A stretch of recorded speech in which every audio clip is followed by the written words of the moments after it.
I don't like to see people getting sick.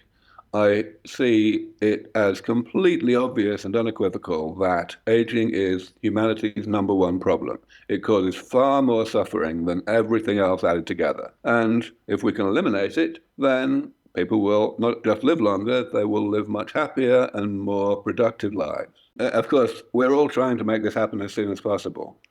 Let me tell you what is likely to happen, at least in the next 6 to 8 years. What's going to happen is you won't be doing interviews like this anymore because it will be generally understood by society already that this is coming.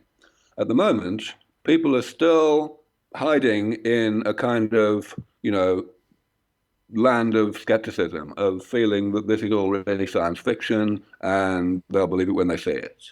And they get on with their lives as if this wasn't really very important because it wasn't really very likely to happen at all, not for them and not even in time for their kids. But progress is happening in the laboratory all the time, not just at Sense Research Foundation, but worldwide. And that progress leads to, steps forward. Eventually, we're going to reach a point where the mainstream credentialed scientific community, the experts, all of these people are going to feel that it's only a matter of time. And they're going to feel safe saying so on camera and on stage. When people like that start saying, en masse, most people like that, not just me, start saying, yeah, this is coming, then it's going to be complete pandemonium very, very suddenly.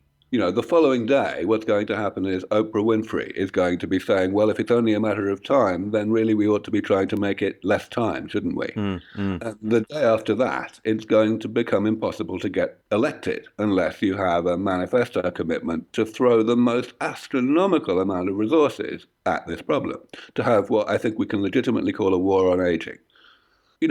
That will entail not only doing absolutely everything we can to hasten the research and to bring it to fruition faster, it'll also involve preparing, doing a huge amount of investment in infrastructure and training of medical personnel and so on, so as to ensure that these therapies can be provided to everybody, irrespective of their ability to pay, everyone who's old enough to need them, almost at once after they become available to anybody.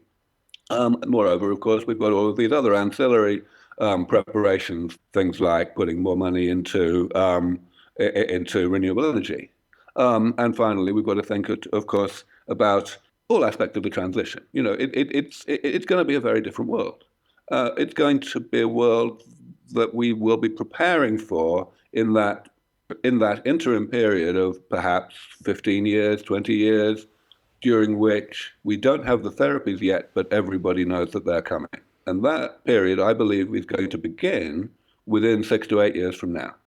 If I put numbers on this, I estimate that at the moment, at the early stage of research that we're at, we probably could go 3 times faster if we had even 10 times more money. Current budget at Sense Research Foundation is only $5 million a year. If we had as much as 50 million, we could probably go 3 times faster.